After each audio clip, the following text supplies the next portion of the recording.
Sa Bacol City naman mga kapuso, naghihilay nga poses ang telco kag Negros Power sa Barangay Bata ginakablakan sa mga residente nga matumba. Negros Power nagpasalig nga islan ang poste. Nakatuto kay Ring Pedreso. Nagadoble halong na ang mga nagalabay nga motorista kag mga residente sa polusyon sang dalan sa Purok Maliwanay sa Barangay Bata, Bacol City. Inibangod sa duha ka poste nga nagahilay. Suno sa residente nga si Milita, delikado kung matumba ang poste, gani nakulbaan ini para sa iya mga apo nga diri nagalabay kung mag-eskwela.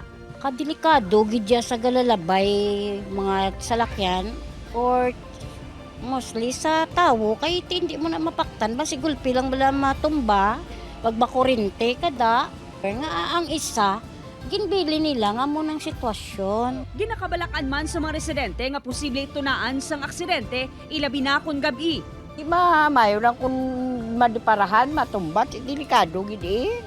Kinanglan niya i-follow up kina sa atididyan kayo, kay kung matupaan ka na karon.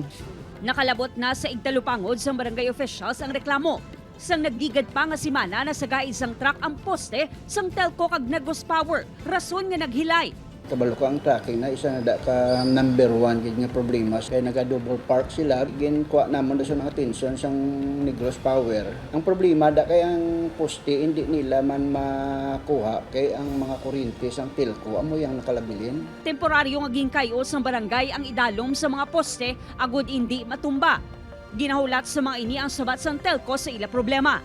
Samtang, ginkaduan naman sa Negros Power ang lugar kag gin-assess ang mga kalayuhon sa natumba nga poste. Nagpasalig man ang mga ini nga islan ang mga nautod nga kable sang kuryente. Hinahingato man ang namon doon katuan kag repair or kung utod na istan man doon namon. Upod kay Reynald Castillo, Aileen Pedreso, 1 Western Visayas.